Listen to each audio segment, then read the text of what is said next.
Boa noite, pessoal. Boa noite com muita alegria. Glória a Deus. Começamos mais um dia, né? Mais um programa à luz da palavra. Glória a Deus pela vida de vocês, né? Paramos aí a rádio, a transmissão da rádio. Quem estava na rádio aí, agora há pouco, ouviu a oração da bispa, né? Ela tem colocado oração aí às 12 horas e às 18 horas também.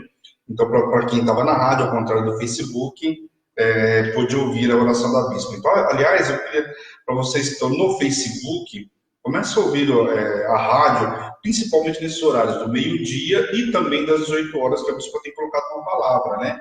Então, logicamente, um pouquinho antes, né? Às vezes não dá o horário certinho às 18, que, por exemplo, hoje nós temos o programa às 18, então 15 minutinhos antes aí entrou a oração da bispa. Então, segunda, quarta e sexta é um pouquinho mais cedo, mas para que você fique atento aí, dá 11, por exemplo, de manhã, deu 11h30, já conecta na rádio, fica esperando aí que meio-dia, meio de 10 no máximo, você está recebendo o áudio aí, vai receber através da rádio. E a mesma coisa às 18 horas, deu 5h30, já começou a ouvir a rádio, né? Você vai ouvir a oração, depois continuar ouvindo o louvor, ou então você vai ouvir a oração e depois começamos o áudio da palavra. Então, toda a programação da EBROM, nós entramos sempre ao vivo também pela rádio, amém? Glória a Deus. Bom, deixa eu falar um pouquinho para o pessoal do Facebook que não conhece ainda o aplicativo da rádio. O aplicativo da rádio é muito simples, tranquilo, você baixa aí pelo teu smartphone. Lembrando que é para quem tem um sistema Android, você vai baixar o aplicativo lá no teu celular, não ocupa muito espaço, é super tranquilo. Você consegue compartilhar tudo que você está ouvindo lá, você consegue gravar o que você está ouvindo, então é super tranquilo. Você consegue mexer em todo o teu celular sem atrapalhar em nada, não vai atrapalhar em nada, pelo contrário. Você vai mexer lá, não vai atrapalhar, você vai ficar tranquilamente ouvindo a rádio, amém? No caso do quem tem iPhone, aí não, aí tem que entrar no site da EBROM, que é da rádio, né, que é o www.radiobrom.com.br. Você vai entrar lá, você vai se conectar, porém não dá para você compartilhar, mas você consegue copiar o link, mandar, enfim, as facilidades aí que os telefones têm, os telefones móveis. Amém? Então, é tranquilo pela rádio? É porque você não consome, para quem está usando dados móveis, consome bem menos internet, porque não está passando o vídeo, só o áudio, né? Então facilita para quem não está no Wi-Fi aí. Para quem puder acompanhar pelo Facebook, glória a Deus, maravilha. Lembrando que o telefone da EBROM é o 11, o zap da EBROM, né? 11 970 13 8161. Amém? Eu vou repetir no finalzinho. Eu repeti no Facebook, fica gravado aí para vocês durante a programação inteira. Fica lá no rodapé, lá, o telefone da EBROM. A bispa deve estar colocando aí daqui um pouquinho, vai colocar o telefone, o Elo Ajac, vai colocar o telefone para vocês aí. Então é o 11 970 13 8161. Hoje está aparecendo para mim quem está entrando no Facebook, já falo com vocês, tá bom? Deixa eu falar para vocês sobre a programação da EBROM. Programação da EBROM, segunda a sexta-feira, 8h30 da manhã, nós temos palavra do dia com a bispa. Então, todo dia você é ministrado, a bispa traz uma palavra, depois ora com todos nós, né, ora com todos vocês. Então tem uma palavra de um maná diferenciado. Então você vai para o trabalho antes de já receber o alimento, ou vai receber no meio do caminho, enfim, você vai receber o alimento, a palavra que vai reger o teu dia, você vai se preparar. Tudo aquilo que vier, você já tem uma palavra que garante isso. Amém? Então, segunda a sexta-feira, das 8h30 até umas 10, 10h30, a bispa está terminando aí. Então, uma hora e meia mais ou menos, no mínimo 1h30 de programação. Amém? Legal, aí, tem atividade todo dia. Segunda, quarta e sexta, às 18 horas, enquanto marcado comigo, à luz da palavra. Nós vamos aprender as escrituras, nós não podemos pecar. Aliás, nós pecamos por falta de conhecimento, né? O profeta Oséias já fala isso. Nós vamos aprender a palavra para a gente não se perder no meio do caminho aí. Então, é o fundamento principal do à luz da palavra. Então, nós começamos lá no livro de Gênesis, já estamos no livro de 1 Samuel e vamos terminar 2 Samuel em nome de Jesus até a primeira semana de dezembro. Depois uma folguinha para vocês e retomamos o começo do ano.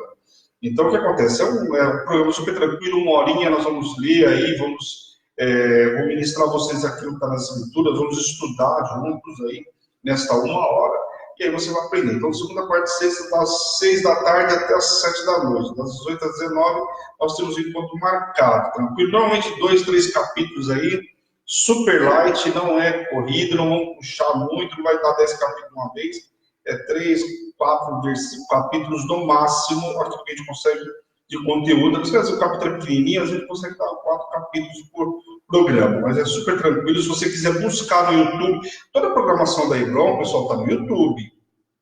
No YouTube você vai lá, o que acontece? Você consegue, no caso da Luz da Palavra, você consegue colocar, eu quero saber sobre Josué capítulo 1. E aí você vai ver lá, Josué capítulo 1 já está lá separado, capítulo 1 ao 3, enfim. Vai estar por capítulo, cada programa tem lá a informação de que capítulo foi falado. Então, se você perder alguma coisa, você tem lá. Se perdeu por data, você me chama que eu tenho todas as datas aí, eu falo para você o que foi ministrado naquele dia. Então, para facilitar bem, eu tenho esse cronograma aí de toda a programação. Legal? Então, segunda, quarta e sexta, enquanto marcado a luz da palavra. Depois de terça e quinta, nós temos Prefiro Crer. A minha esposa comentou pela manhã, né? Está reformulando de que forma? Terça e quinta primeiro, terça-feira é às 19 horas, para quem puder gravar depois do horário, porque às vezes a pessoa trabalha, não precisa gravar, mas é feito às 19 horas. 19, 19h30, a gente entra com o programa Prefiro Crer, que é um programa de testemunho. As pessoas que viveram na Hebron, milagres, viveram uma série de coisas aí, dos propósitos da Hebron.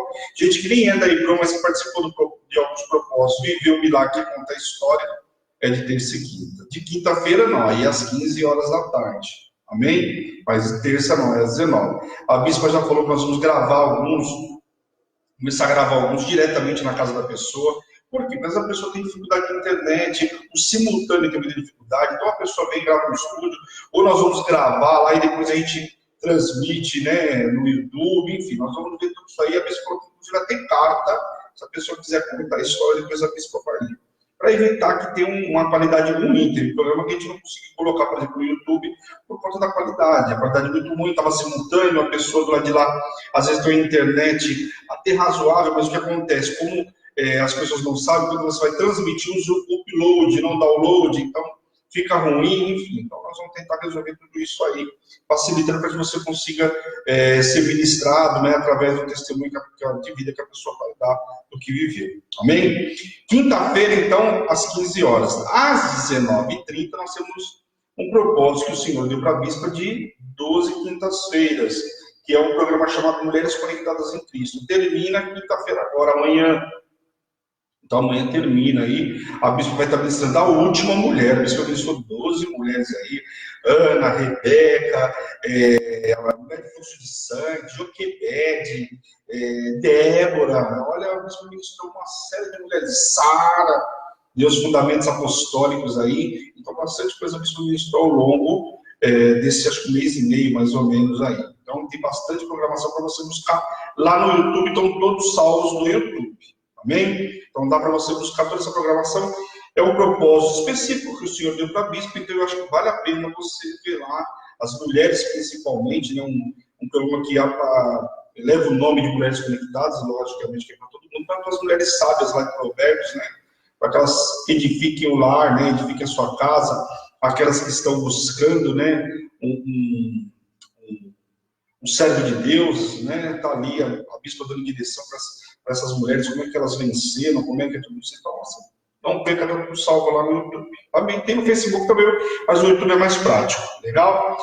Bom, sexta-feira, o que nós temos? Além do programa da bispa às 8h30, o programa Luz da Palavra comigo às 18h, nós temos também o programa Gospel Night, que é o programa do Bispão, aí, onde ele coloca louvor, é 1h30 de louvor, de adoração, e também ele traz uma palavra e depois vai estar orando com todos vocês. Então, um programa diferente, de louvor, de adoração, super 10, você terminar o dia assim, fechar com chave de ouro, né, e dormir realmente abençoado depois de se edificar com o Espírito Santo, lembrando que o Espírito Santo de Deus habita no meio dos louvores, então precisamos adorar, preparar o ambiente de adoração, e é tudo isso que é feito na sexta-feira. Então, o que acontece? Acabou a luz da palavra, toma um banho, come alguma coisa, dá uma descansadinha lá e volta para o programa aí do bispo, que começa às 21 horas, 10h30 no máximo, está terminando, até porque nós temos propósito também no monte aí, né? Então, glória a Deus, nós estamos indo para o monte aí, vamos, às 5 sexta-feiras do mês de novembro estaremos no monte. Então, glória a Deus, quem estiver em Guarulhos, quiser ir no monte conosco, combine aí com a bispa, chama no WhatsApp. Amém? Então, essa é a grade da Hebron, pessoal. Toda vez que entrou Hebron no ar, a gente interrompe lá o louvor na rádio, que é 100% Jesus, toca louvor 24 horas por dia, os 7 dias da semana. Então, não para nem um minuto sequer. Então, entrou a programação, a gente entra lá. E domingo, logicamente, nós temos culto às 10 horas da manhã, nossa primícia, né? Tem gente que não pode ver nenhuma programação durante a semana, porque tem trabalho, tem faculdade, e no final de semana dá para você receber a palavra no domingo. Embora que eu acho que dá para você no sábado aí, um programa ou outro, você se edificar também. Amém? Lembrando que a Hebron é uma igreja completamente virtual, então tem facilidade de você ver na tua casa, não precisa sair, né, do teu lar, olha que facilidade, né? Então tem uma série de coisas. Domingo agora começa o propósito do relógio de oração. Então o relógio de oração começa à meia-noite, né? Então fica atento com os grupos aí, a pessoa vai estar chamando, a pessoa fala, mas esqueceu, já avisa, eu vou participar, já sabe os horários que é do relógio de oração, já avisa para estar participando, amém? E começa no domingo já à meia-noite, de sábado para domingo, começa jejum. Então, sexta-feira, a bispa vai estar explicando no programa. Então, fica conectado na sexta-feira, no programa às 8h30 da manhã. Se por acaso você perder, pode chamar a gente no WhatsApp que eu vou te explicar. Mas não perca, não deixe entrar atrasado, porque são 52 dias de jejum, que, né, são os últimos 52 dias do ano. Então, não deixa para você perder, vai encerrar no dia 1º de janeiro, pelo nome de Jesus, né? Fica atento com isso aí, porque é importante. Legal? Deixa eu dar uma boa noite aí. Hoje apareceu para mim algumas pessoas aqui. Deixa eu ver quem aparece aqui para mim. Mônica, boa noite com muita alegria. Sofia, boa noite com muita alegria. Maurição, boa noite com muita alegria. Valéria, a bispa está aí com a gente também. Deixa eu ver se aparece mais alguém que eu não consigo ver aqui. É o que apareceu aqui para mim. Se eu esqueci de alguém, me perdoem aí. Tem um nome ali que eu não consigo ver, tá bem apagadinho. Bom, boa noite, sintam-se todos abraçados aí, sejam todos muito bem-vindos no programa Luz da Palavra. Amém? Nós vamos orar, vamos usar suas Bíblias no capítulo 1 Samuel, capítulo 4, nós paramos no capítulo 3, vamos retomar hoje a partir do capítulo 4 aí, retomamos da onde a gente parou. Amém? Lourdes, boa noite com muita alegria, seja muito bem-vinda, sejam todos muito bem-vindos. Não esqueçam, pessoal, de compartilhar para que outras pessoas possam estudar também. Às vezes a pessoa olha lá, perdi alguma coisa, dá para me estudar o livro tal? Está lá, de Gênesis até chegando em 1 Samuel, já é material que já foi passado, já tem programa aí. Então, pessoas que têm curiosidade de saber sobre o livro de Gênesis, sobre a criação, vai lá que está no YouTube. Amém? Glória a Deus. Vamos orar então em nome de Jesus. Fechem os olhos, vamos encurvar as nossas cabeças e vamos orar em nome de Jesus. Amém? Senhor, meu Deus e meu Pai, nós queremos te louvar, te glorificar por essa noite extraordinária que o Senhor nos preparou, nos limpa, nos purifica, Pai, de todo pecado, que possamos entrar limpos de mão, puros de coração na tua presença, Senhor. Eu te peço, Senhor, nesta noite, tira todo o comichão dos nossos ouvidos, todo o cansaço, sonolência, apostasia, incredulidade, Senhor. Tudo aquilo que vem impedindo a gente de ouvir a tua voz, Pai, em nome de Jesus, Pai. Abre o nosso entendimento, coloca a nossa mente cativa em obediência a Ti, Deus, em nome de Jesus. Que essa palavra venha mover o nosso interior e venha se multiplicar, que possamos levar ela aos 4 cantos dessa terra, Pai, em nome de Jesus. Usa a minha vida, a minha voz, a minha imagem, Senhor, e tudo que o Senhor fizer, Deus, a honra, a glória e o louvor é teu, Pai, em nome de Jesus. Amém. Amém, pessoal? Glória a Deus. Então vamos lá. A gente parou aí no capítulo 3, nós vamos voltar ao capítulo 4, eu vou voltar um pouquinho só como de costume, para a gente entender onde nós paramos.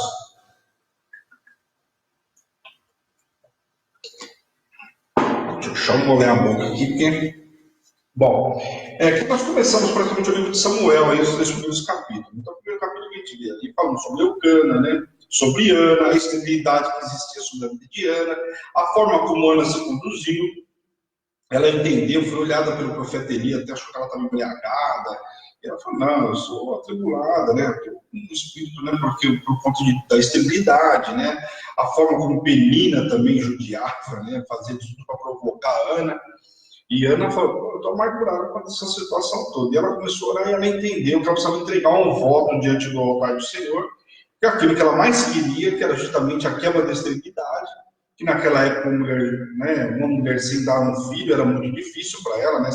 Além da esterilidade, gerava, gerado com o marido, gerava com toda a população, né? Quer dizer, tanto que Penina fazia de tudo para provocar a Ana por conta dessa esterilidade. Então, ela tinha que realmente gerar, né? Ainda mais um filho, um varão, né? Então, ela não tinha nenhuma mulher sequer, ainda que fosse, para que justificasse naquela época. Então, era muito difícil a vida de Ana. E Ana orou ali, ela fez um voto ao Senhor de entregar esse filho e falou, o Senhor me dê esse filho, o Senhor me dando esse filho, eu vou entregar ele no teu altar. E desmamando, eu vou entregar ele no altar e vai ser do Senhor para sempre.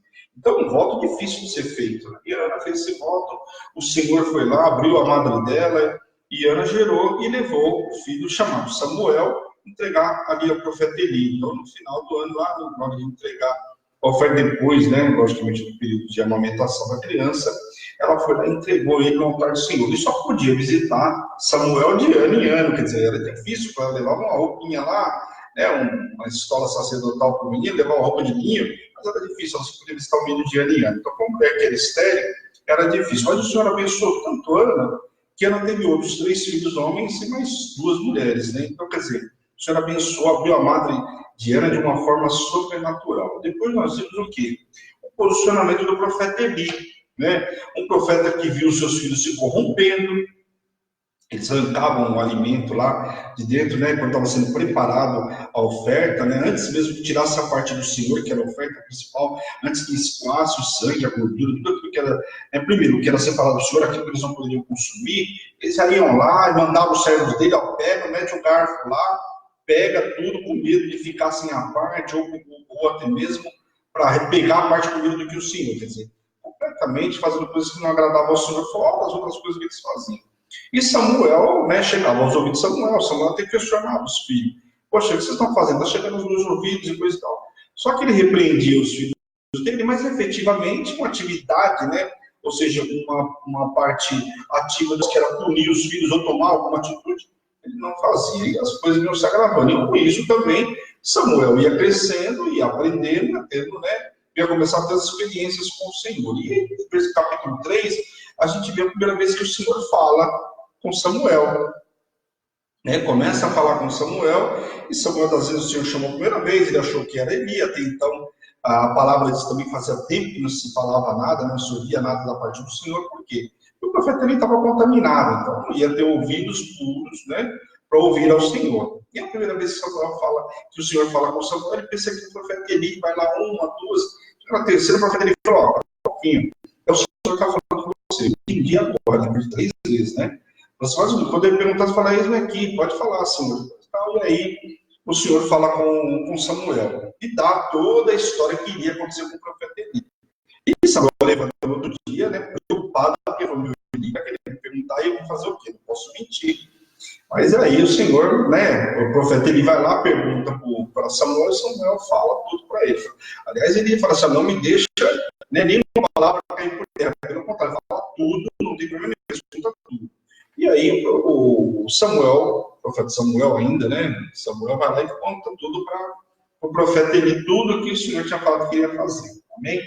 Acaba aí, né, no capítulo 3, exatamente aí, nós vamos agora no capítulo 4, que fala dos filisteus vencem os israelitas. Então, o meu povo de Israel aí sendo assolado. Vamos ler do versículo 1 até o 4 aí. Vendo a palavra de Samuel a todo Israel, veio a palavra de Samuel a todo Israel, saiu a peleja contra os filisteus e se acampou junto a Ebenezer. E os filisteus se acamparam junto a Reca. Dispuseram-se os filisteus em ordem de batalha para sair de encontro a Israel.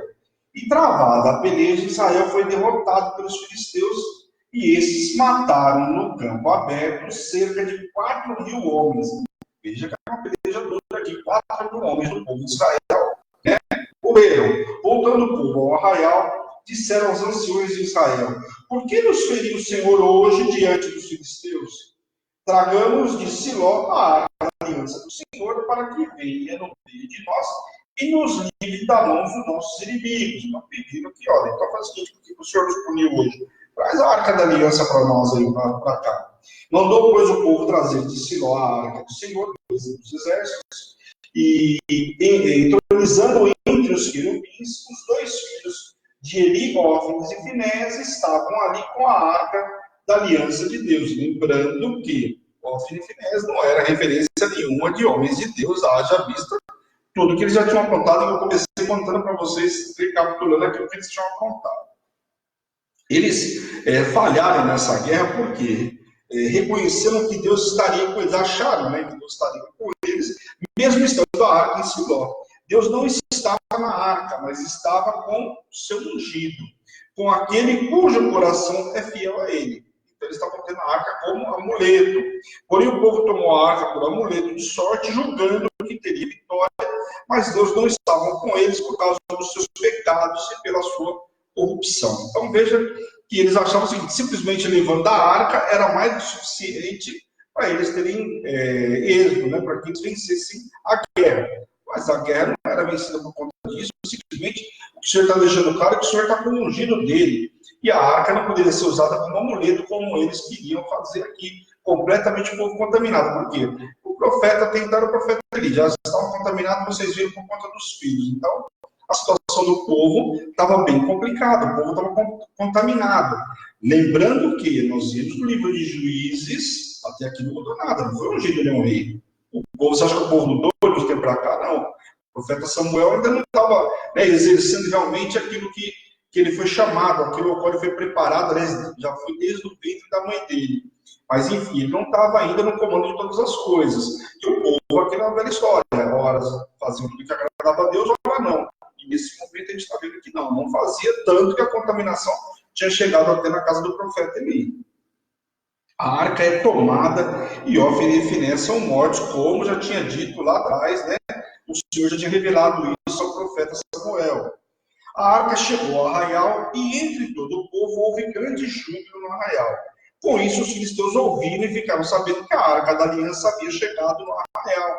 E temeram, porque tinham conhecimento de que Deus operava, o que Deus tinha feito no Egito pelo povo a favor do povo israelita. Então, os filisteus se assustaram, tiveram medo, porque ficaram sabendo, viu o povo cantando, né, jubilando, que tinha chegado a arca até ali. Eles tinham medo. Mas quando chegou para eles de que o povo, né, de que Deus tinha tirado o povo do Egito, que passou o mar e tudo mais, toda essa história tinha chegado para o povo filisteu, não era novidade nenhuma. Você vê que o povo aqui esquece da lei ao passar do tempo. O povo inimigo não esqueceu daquilo que Deus tinha feito pelo povo, a favor do povo lá, ainda no Egito. Você vê como é que é? As bênçãos, o povo esqueceu. O cara que é inimigo sabia aquilo que Deus tinha feito. Olha que interessante, né? Os filisteus, com medo de ser escravos, sabiam que o poder de Deus, aquilo que Deus podia fazer, da mesma forma que o povo tinha sido dos egípcios, chamou o seu povo para que se posicionasse varonilmente e fossem a peleja. E assim fizeram, e o povo de Israel foram derrotados, mortos ainda 30 mil homens, e os demais fugiram para suas tendas. Então veja que o que os filisteus fizeram? Realmente era uma estratégia e tinha que ter muita coragem, porque veja que até então eles estavam com medo por conta da arca. Aí o que acontece? Foi lá reunir, mas a gente precisa pegar os mais valentes, os mais corajosos, que reuniu e falou: vamos lá, porque a situação, se a gente não inventar também, do outro lado, nós vamos fazer o quê? Nós vamos virar escravos deles. Então, vamos com uma atitude, diferentemente do povo de Israel, é amedrontado, né? Aqueles que tinham tudo para ganhar, mas em pecado, totalmente descaracterizados, contaminados, perderam a guerra. E a arca da aliança foi tomada pelo inimigo e Ofni e Finéias foram mortos. Então veja, aqueles que tinham tudo para ganhar a guerra, aqui estão passando por uma situação difícil. Porque era para eles terem ganhado a guerra, mas completamente contaminados, com pecado no meio dele. Você com a guerra e pecado, inevitavelmente, Satanás vai tomar vantagem, porque você se associou a ele, uma vez você está em pecado. Então o que acontece? O salário do pecado é a morte. E o que aconteceu com Ofni e Finéias, ainda que estavam corrompidos, completamente contaminados, morreram. Veja que eu acabei de falar para vocês o seguinte: o povo filisteu estava com medo, porque sabia da história do que Deus era capaz de fazer, o que tinha feito com eles. Mas ainda assim, mesmo em meio a tudo isso, a todo esse medo, pegaram o cara valente lá e conseguiram fazer aquilo que o povo de Israel não conseguiu fazer. E aí, logo na sequência, vai relatar a morte de Eli. Vamos ler do versículo 12 até o 13 aí. Então, correu um homem de Benjamim, saindo das fileiras, porque eles faziam, lembra de Davi lá com Golias? Ainda não disse para vocês, ainda não, mas assim, eles colocavam em fileiras lá, como se fosse um de frente para o outro lá, e ali começava toda a confusão com eles. Quer dizer, fazia fileira para poder ir para a batalha. Então aqui saiu um cara dessa fileira da batalha aí, da guerra, para ir contar a história. E no mesmo dia chegou a Siló, trazia rasgadas as vestes e terra sobre a cabeça. Quando chegou, ele estava sentado numa cadeira ao pé do caminho, olhando como quem esperava, porque o seu coração estava tremendo pela arca de Deus. E depois de entrar o homem na cidade e dar as novas, todas as cidades corrompeu em gritos, porque começou a contar a história do que tinha que estava acontecendo, que tinha morrido, talvez ele não soubesse o número, mas tinha morrido muita gente. Eli, ouvindo os gritos, perguntou que alvoroço era esse. Então se apressou o homem e, vindo, deu as notícias a Eli. Então, o que acontece? Ele ficou ali. Quando ele viu que estava todo aquele alvoroço, ele falou, quando ele viu, passou o homem, ele falou, para um pouquinho, conta para mim o que está acontecendo, eu não quero saber. Porque ele temia pela Arca da Aliança, logicamente, em primeiro lugar, e também pelos filhos dele. Né? Ele perguntou o que havia acontecido e o homem falou para ele, olha, aconteceu isso, só que ele já tinha 198 anos, completamente cego, queria saber também notícias dos filhos dele, além de saber da arca, ele queria saber, então, da notícia dos filhos. E aí ele descobre do fracasso da guerra. Quando ouviu o fracasso total na guerra e da morte de seus dois filhos, e principalmente da tomada da arca, ele caiu para trás, bateu a cabeça e morreu, em prostração e passividade. Ele havia julgado Israel por 40 anos. Você vê que 40 anos ele julgou Israel e agora morre completamente prostrado diante da passividade dele, de não tomar uma atitude, de não fazer nada, não foi passivo mediante a toda a situação dos filhos, né? E aí acabou ocasionando tudo isso, né? Perderam primeiro a arca, o símbolo principal, que era a presença de Deus já quando saíram do Egito. A arca ia sempre à frente, né? A arca tinha a sua peça fundamental em toda a guerra, e aqui a gente vê que eles perderam tudo isso, porque contaminados pelo pecado. Não adianta você ir com a arca na sua frente contaminado pelo pecado, né? Vamos ler o versículo 19 ao 22 aí. Estando sua nora, a mulher de Finéias, grávida, e próxima ao parto, ouvindo essas novas, que a arca de Deus fora tomada, e de que seu sogro e seu marido morreram, encurvou-se e deu à luz. A mulher, quando soube que a arca tinha sido tomada, que o povo perdeu a guerra, o sogro morreu e também o marido, a mulher que estava perto de dar à luz, o que aconteceu? Né? Por quanto as dores sobrevieram, ela entrou em trabalho de parto. Ao espirrar, disseram as mulheres que assistiam, não temas, pois tiveste um filho. Ela, porém, não respondeu nem fez caso disso, mas chamou o menino de Icabó, dizendo, foi-se a glória de Israel. Isto ela disse porque a arca de Deus fora tomada por causa do seu sogro e de seu marido. E falou mais, foi-se a glória de Israel, pois foi tomada a arca de Deus. E essa aqui aparece sobre esse, chamando o menino, filho deles, né, de Icabó, que foi tem uma questão de uma das provas que foi dada na Hebron, caiu essa passagem aí, muita gente não sabia onde estava, por que foi chamado sobre Icabó. Nós vamos ver que ainda vai aparecer mais uma vez aí sobre esse menino, falando sobre Icabó. Mas aqui o que acontece? Ela falou que ali tinha saído, a presença de Deus tinha saído do povo, né, de Israel, porque a arca da aliança não estava lá. Então a mulher não ficou feliz com coisa nenhuma. Ela entendeu que não tinha para ela ficar feliz com o nascimento de uma criança, tinha acabado de perder o sogro, tinha perdido o marido, e a presença de Deus representada pela arca da aliança. Quando a esposa de Finéias soube da morte do marido, do cunhado do sogro, a arca havia sido tomada e entrou em trabalho de parto, e aí então ela morreu. Capítulo 5, vamos lá. A arca na casa de Dagon. Vamos ler do versículo 1 até o 5 aí. Os filisteus tomaram a arca de Deus e a levaram de Ebenezer a Asdote. Tomaram os filisteus a arca de Deus e a meteram na casa de Dagon, junto a esse, levantando-se. Porém, de madrugada, os de Asdote, no dia seguinte, eis que estava caído Dagon, com o rosto em terra diante da arca do Senhor. Tomaram-no e tornaram a pô-lo no seu lugar, levantando-se de madrugada. No dia seguinte, pela manhã, eis que Dagon jazia caído de bruços diante da arca do Senhor. A cabeça de Dagon e as duas mãos estavam cortadas sobre o limiar. Dele ficara apenas o tronco. Por isso, os sacerdotes de Dagon e todos que entraram no seu templo não lhe pisam o limiar em Asdote até o dia de hoje.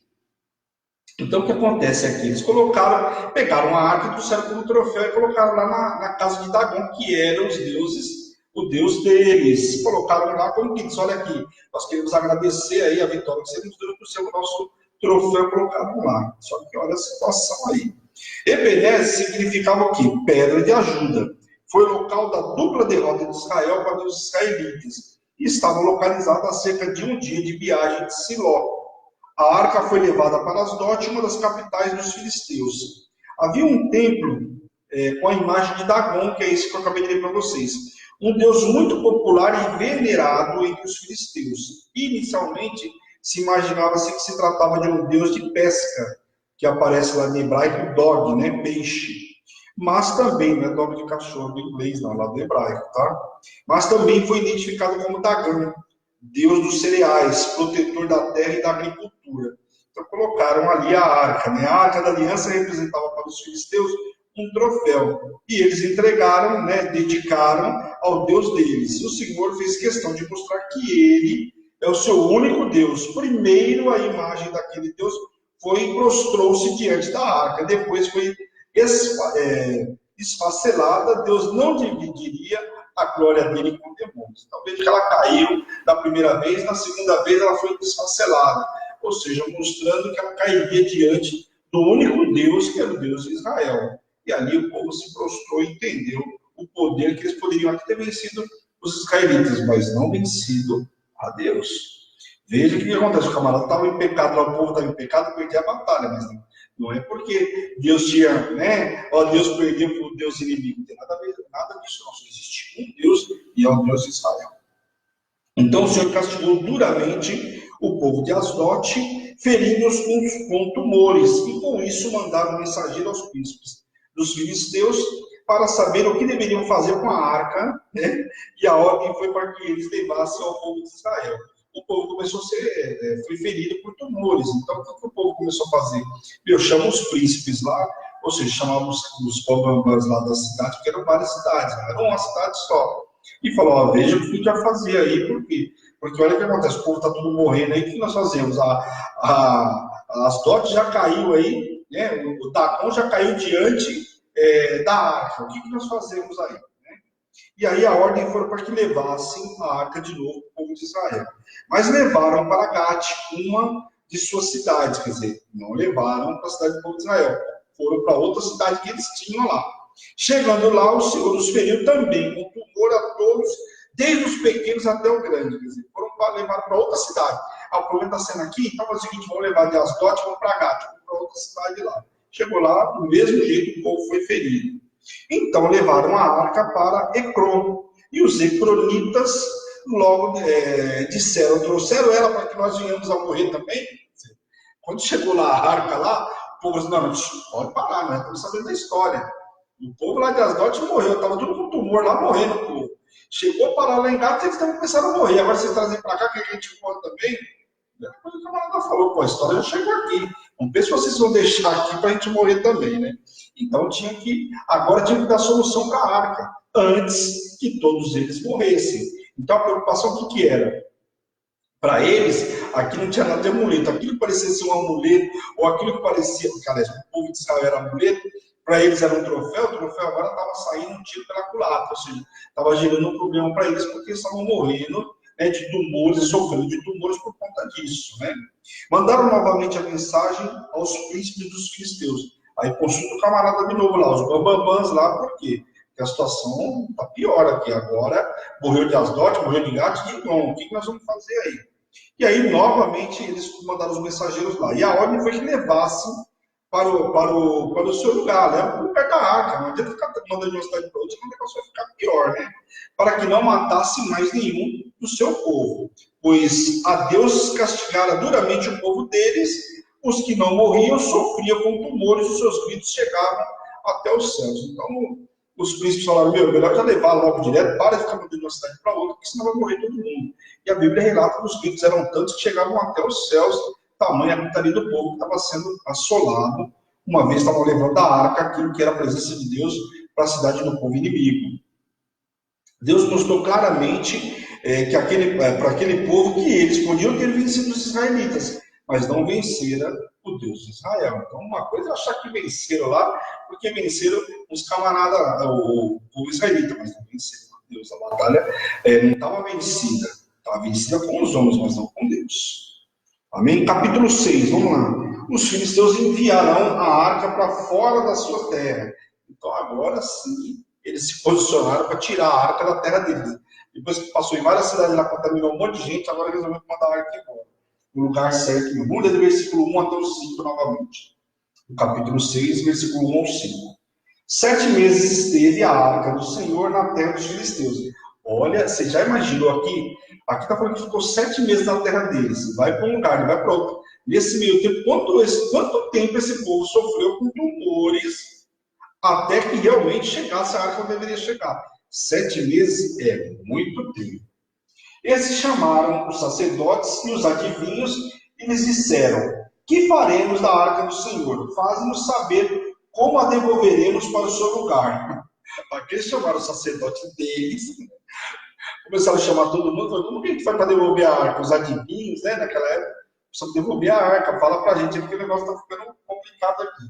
Responderam eles: quando enviardes a arca do Deus de Israel, não as envie vazia, porém enviá-las a seu Deus como oferta pela culpa, e então sereis curados e sabereis que a sua mão se não tirará de vós. Então a instrução dos camaradas manda, mas não manda a arca vazia, manda alguma coisa junto aí, uma oferta aí, para limpar a culpa de vocês. Quer dizer, esse povo já estava bem sabido, já sabia como é que fazer o holocausto naquela época, o povo de Israel, que se entregava com uma oferta pela culpa, só que eles não sabiam detalhes, né?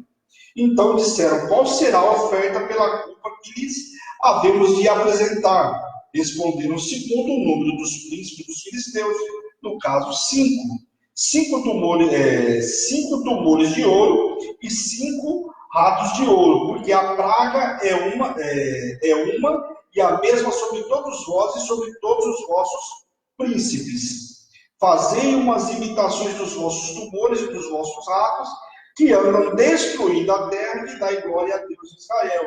Porventura libertaria a sua mão de cima de vós, e de vosso Deus, e da vossa terra. Quer dizer, aí o cara faz assim, pega uns negócios aí, faz umas esculturas aí, um negócio de ouro, com imitação os tumores e também os ratos, e manda para eles, para que Deus de Israel alivie a mão sobre vocês, sobre eles, né, no caso, e também sobre o Deus deles. Olha só que interessante. Quer dizer, eles queriam que Deus aliviasse até com o Deus deles. O Deus deles estava escondido, né? Fala sério, né? Está lembrando do profeta Elias, né? Fala sério. Os filisteus estavam aterrorizados.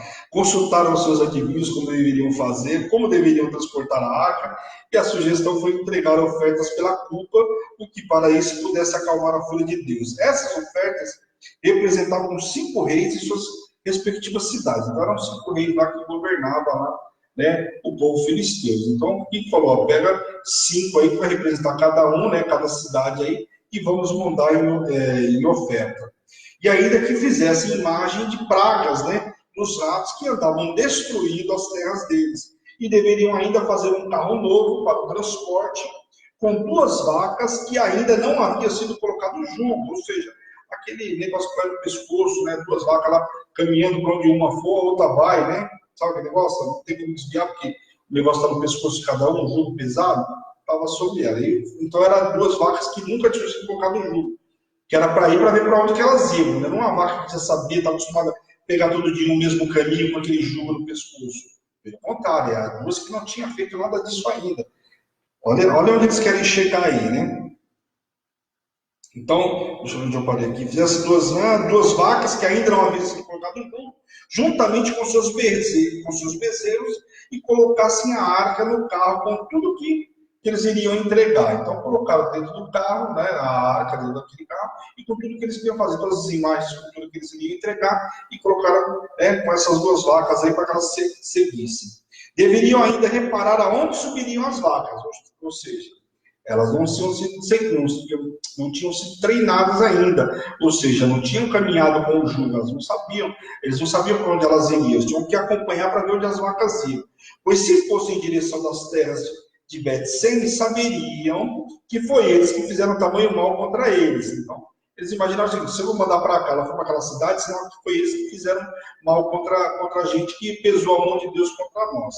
Ou se então elas escolhessem um caminho, um outro caminho, esse caminho, o mal teria sido casual. Se elas escolhessem um outro caminho, eles saberiam que foi um mal casual. Quer dizer, Deus realmente resolveu se vingar deles e ponto, acabou. E isso segundo o entendimento deles, né? A arca chega a Bet-Semes. Vamos ler o versículo 10 ao 12. Assim fizeram aqueles homens e tomaram 2 vacas com crias e as ataram no carro e seus bezerros e encerraram em casa. Puseram a arca do Senhor sobre o carro, como também um cofre com os ratos de ouro e com as imitações dos tumores. As vacas se encaminharam em direção diretamente para Bet-Semes e andando e berrando seguiam sempre por este mesmo caminho, sem se desviarem nem para a direita nem para a esquerda. E os príncipes dos filisteus foram atrás delas até o território de Bet-Semes. Bet-Semes significa cidade do sol. Era uma cidade cananeia que foi dada por herança à tribo de Judá, destinada aos sacerdotes que ficavam aproximadamente mais ou menos 24 quilômetros de Jerusalém. Então, onde elas estavam indo aí. O povo estava no campo fazendo o quê? Fazendo a cega do trigo. Eles estavam lá esperando poder malhar o trigo, recolhendo o trigo. Quando viram a arca chegando, então fenderam a madeira do carro e ofereceram as vacas em holocausto ao Senhor. Devido à desolação de Siló, por conta da guerra e coisa e tal, o que acontece? Lembra que eles tinham perdido a guerra lá para os filisteus? Então, devido a tudo que aconteceu em Siló, então, muito provavelmente por conta disso, eles estavam entregando, tinham sido autorizados a entregar o holocausto ali onde eles estavam. Né? Justificariam entregando o holocausto nesse local. E viram os príncipes dos filisteus que haviam enviado, ficaram olhando aí, eles também viram que eles vinham. Vamos ver o versículo 16 ao 18. Viram aquilo os príncipes dos filisteus e voltaram para Ecrom no mesmo dia. São esses, pois, os tumores do ouro que enviaram os filisteus ao Senhor como oferta pela culpa. Por Asdote, por Gaza, por Askelon, outro por Gat e outro por Ecrom e outro. Né? Como também os ratos de ouro, segundo o número de todas as cidades filisteias, pertencentes aos 5 príncipes, desde as cidades fortes até as aldeias campestres. A grande pedra sobre a qual puseram a arca do Senhor está até o dia de hoje no campo de Josué e o Bet-Semita. E aí a arca agora chega em Kiriat Jearim, né? Kiriat Arba, Maurício, Kiriat Jearim. Vamos lá. Vamos ler do 19 ao 21. Feriu o Senhor os homens de Bet-Semes, porque olharam para dentro da arca do Senhor. Sim, feriu deles 70 homens, então o povo chorou por quanto o Senhor fizera tão grande morticínio entre eles. Então disseram os homens de Bet-Semes: quem poderia estar perante o Senhor, esse Deus santo? E para quem subirá desde nós? Enviaram, pois, mensageiros aos habitantes de Kiriat Jearim, dizendo: os filisteus devolveram a arca do Senhor, descei, pois, e fazei subir para vós outro. O que acontece? Ali, quando chegaram lá, eles começaram a espiar dentro da arca para saber o que tinha lá dentro. É um erro, porque sabia que a arca não podia ser tocada por qualquer um. A curiosidade, nesse caso, matou esses camaradas, por quê? Olha, ele gerou morte de 70 homens, por conta justamente do manuseio da arca. Veja que manusear aquela arca. Então, hoje, a gente vê que lá, estudar a lei, era poder estudar a lei, não. Tá aí, ó, que o camarada que estudou a lei não prestou atenção quando era ministrado sobre a lei, agora estava morrendo por quê? Porque descuido e respeito com a arca do Senhor. E aí eles fizeram o quê? Mandaram mensageiros lá para Kiriat Jearim e falaram: vem buscar, porque já matou um monte de gente aí.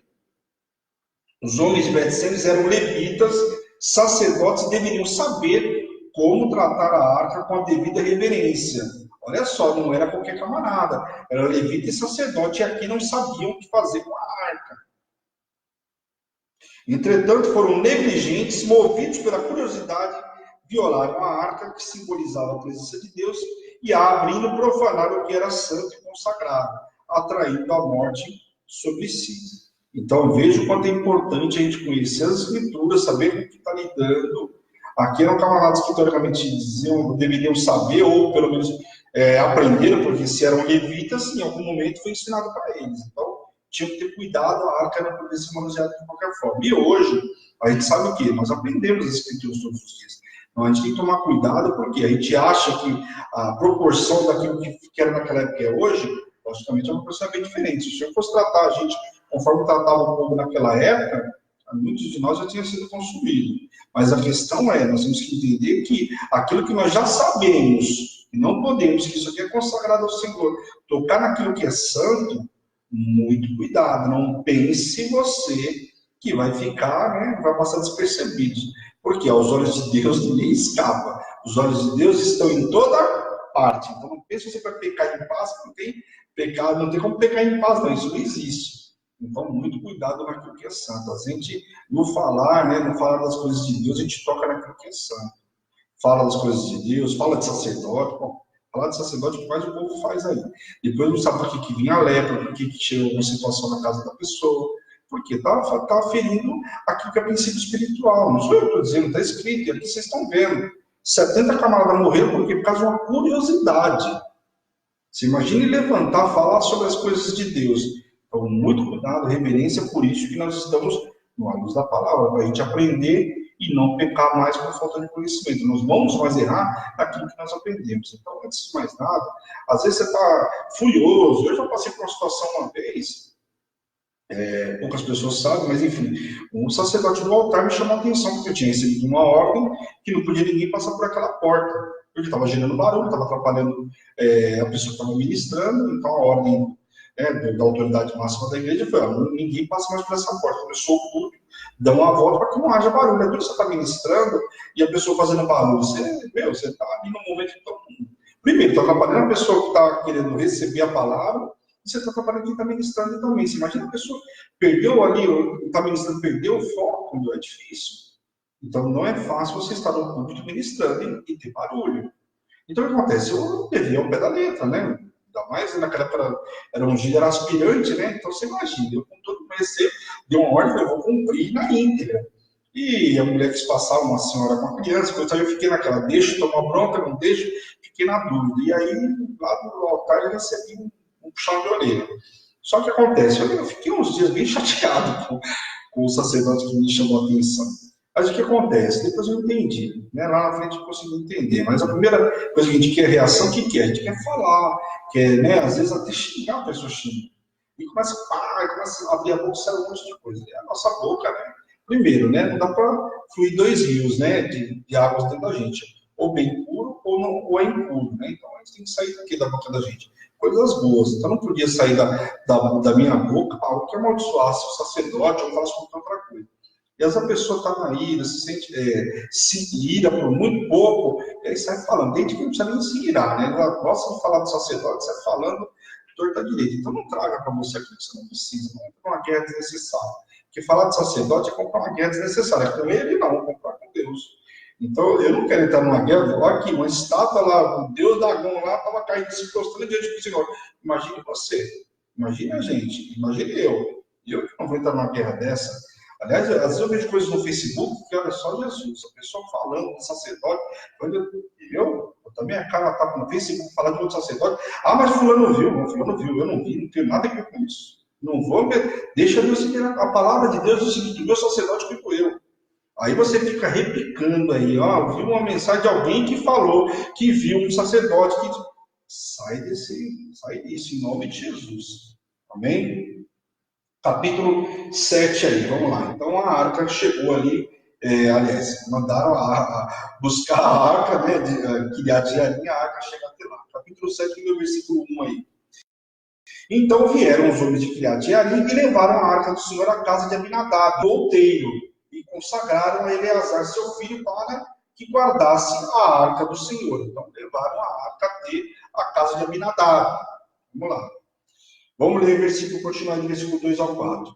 Sucedeu que desde aquele dia a arca ficou em Kiriat Jearim, e tantos dias se passaram que chegaram a 20 anos, e toda a casa de Israel dirigia lamentações ao Senhor. E falou Samuel a todos a casa de Israel, dizendo: se é de todo o vosso coração que voltais ao Senhor, tirai de dentro de vós os deuses estranhos e Astarotes, e preparai o coração ao Senhor, e servi a ele só, e a ele vos livrará da mão dos filisteus. Então os filhos de Israel tiraram de si os balaíns, os astarotes e serviram só ao Senhor. Então aqui Samuel está dando uma bronca para eles aqui. Logicamente, quando a gente ministra sobre a arca, principalmente quando a gente ministra um domingo aí, ou enfim, não é de estudo, mas a gente ministra sobre a arca, que a arca fica na casa de Obed-edom. Lá na frente nós vamos estudar isso aí. Mas só para você entender, a arca fica na casa de Obed-edom 3 meses, faz uma revolução na casa de Obed-edom. Existe esterilidade na casa, acabou a esterilidade, o cara começou a viver financeiramente muito melhor, depois nós vamos ver o relacionamento dele com Davi chamando ele, coisa e tal. Então, assim, muita coisa aconteceu na casa dele. E aqui a Bíblia relata que ficou 20 anos na casa de Abinadab. Né? Então, 20 anos ficou na casa de Abinadab e a Bíblia não relata que aconteceu nada. Por quê? Simplesmente a gente ministra o quê? Virou um móvel qualquer. Sabe uma coisa que você compra, coloca lá e você não dá atenção nenhuma, não dá importância nenhuma. Então, a presença de Deus na vida da gente, na casa da gente, não pode ser algo qualquer. Né? Não é um amuleto, nada disso, é a presença de Deus. Então, aquilo que você colocou lá para lembrar que é a presença de Deus não pode ser algo comum. Né? E na casa de Abinadab ficou. Agora, logicamente, você continua lendo o texto do livro para vocês até o versículo 4, o povo estava todo contaminado, os balaíns, Astarote, quer dizer, tinha vários outros deuses. Então, logicamente, talvez mesmo na casa de Abinadab virou um utensílio qualquer lá, um móvel qualquer dentro da casa. Então, a presença de Deus não pode entrar na tua casa e a tua casa permanecer dentro da mesma forma. Amém? Então, é uma ministração muito bonita quando se fala da presença da arca. Vamos lá. Kiriat-Jearim era uma cidade nos limites de Judá e Benjamim, e a arca ficou na casa de Abinadab 20 anos. Durante esse período, Samuel foi constituído sacerdote, profeta e juiz de Israel. Nós vamos ver que ao longo do tempo aí, vê que fica 20 anos lá, o profeta Samuel provavelmente devia ser muito novo ainda, e ali ele vai sendo constituído, e no caso constituído com 3 funções, né? Sacerdote, profeta e juiz de Israel, que até então não tinha rei ainda. Diferentemente de Eli, Samuel não deixou a contaminação permanecer e por isso confrontou o povo, exortou para que eles tirassem do meio deles os deuses de Canaã, que era o quê? Baal e Astarote. Então veja que o profeta Samuel, diferentemente do profeta Eli, que permitiu, viu, os próprios filhos, aqui o profeta Samuel não, chamou o povo, exortou eles, chamou a atenção deles, falou, vamos tirar toda a contaminação do nosso meio, mas vamos ver o poder de Deus agindo sobre cada um de nós. E aí depois vem, os filisteus são vencidos. Samuel convocou o povo a se reunir em Mispa, que quer dizer torre de vigia, ou lugar de vigia, né? E era preciso que eles se purificassem. E Samuel, então, limpou todo o povo diante do Senhor, e eles confessaram seus pecados junto ao Senhor, e era preciso um arrependimento, pois assim receberiam o livramento do Senhor. Então, por isso, Samuel ministrou para eles, vamos se arrepender, mostrar fruto de arrependimento, vamos se limpar, para que a gente possa entrar na presença do Senhor, e aí o Senhor vai fazer sobre a nossa vida, no caso, sobre a família com eles. Os filisteus, por sua vez, quando souberam que eles estavam se congregando em Mispa, subiram com seus príncipes contra Israel, que teve medo dos filisteus, e logo pediram que Samuel não parasse de clamar junto ao Senhor para livrá-los da mão dos inimigos, né? Quer dizer, ali os filisteus, quando viram que eles estavam clamando, foi para lá e começou guerrear contra eles. E nisso, o povo temendo, né, já tinham perdido quantos homens o povo filisteu, começaram a clamar. Samuel, não para, continua clamando aí para que o Senhor haja e dê vitória para a gente. Samuel imediatamente entregou a oferta e holocausto pelo povo, e o Senhor lhes respondeu. Vamos ver o que o Senhor respondeu no versículo 10 e 12. 10 a 12. Enquanto Samuel oferecia o holocausto, os filisteus chegaram a pelejar contra Israel, mas trovejou o Senhor aquele dia com um grande estampido sobre os filisteus e os aterrou de tal modo que foram derrotados diante dos filhos de Israel. Saindo de Mispa, os homens de Israel perseguiam os filisteus e os derrotaram até debaixo de Bet-Gar. Tomou então Samuel uma pedra e a pôs em Mispa e lhe chamou Ebenezer e disse, até aqui nos ajudou o Senhor. Então Ebenezer é pedra de escape, ajuda. Veja o que é a diferença quando o povo se limpa e se purifica. O povo foi lá, se limpou, se purificou, exortou o povo, trouxe o povo de volta. E aí, quando a gente pega o sacerdote, às vezes chamando a atenção da gente, a gente fica chateado, ninguém gosta de ser chamado a atenção. Mas se é para você ser exortado, para você passar a viver as bênçãos, porque você não está vivendo a bênção porque você está parado, você cometeu uma série de pecados, precisa se limpar de tudo isso. E aí o sacerdote que tem que liga e desliga as coisas do mundo espiritual, vai lá e te limpa de tudo isso, ela te apresenta diante do Senhor, te limpa, te purifica de tudo isso, e o que acontece? E aí você começa a viver as missas. Veja que o povo aqui, né, como é que se limpava naquela época? Primeiro, o camarada ia lá, se banhava, né, tinha todo aquele ritual, e massa, como nós já vimos, hein, pessoal, não tem nada de novidade. E aí o que acontece? Samuel vai lá e entrega o holocausto, quer dizer, entrega a oferta por todo aquele povo. E logo na sequência, o que o Senhor faz? Manda um estampido lá, manda um terror que o povo começou a morrer de medo, além de tudo, ainda perderam, né? O povo de Israel venceu todos eles e saíram fugindo dos filisteus. Então, veja que quando a gente se posiciona, Deus age na guerra, não precisa fazer muita coisa. O povo de Israel estava com medo deles, não sei quantos homens lá estavam com medo, mas agora estavam vencendo. Vencendo por quê? Não é na força dele, mas é na força do Senhor. Não é no teu poder, é no poder de Deus. E assim foram abatidos os filisteus, e as cidades que eles haviam tomado foram restituídas, desde Hebron até Gate, e houve paz entre Israel e os amorreus durante o tempo em que Samuel foi juiz. Amém?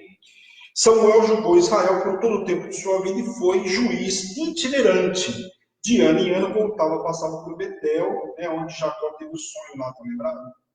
E Gilgal, o primeiro acampamento do povo assim que passava o Jordão. Então, veja que Samuel era um juiz itinerante, ele tinha que passar, porque o povo era muita gente, e ele ia passando de cidade em cidade. Então, dava um ano e ele estava voltando para aquela mesma cidade. Então, ele passou ali uma cidade importante, que é a cidade de Betel, que depois nós vamos ver que daí Betel são cidades espirituais, aí, religiosas, né, melhor dizendo. Nós vamos ver isso lá na frente, então, para não confundir, eu não vou falar muito hoje sobre isso. E aí o que acontece? E também passava ali em Gilgal, que era o primeiro lugar onde o povo, assim que passou o Jordão, fizeram acampamento. Então, cidades importantes. E Mispa, e depois voltava para Ramá, onde morava, onde também edificou um altar. Então, ele voltava depois para Mispa, lá de Mispa, e de Mispa ele ia para Ramá, que era onde ele estava morando. Então veja que ele era itinerante, ele ia passando, ia fazendo o papel dele de juiz, julgando toda a situação, de sacerdote e de profeta, dando a revelação que o Senhor determinava para ele, para que passasse para o povo. Então, Samuel, peça fundamental para o povo aqui.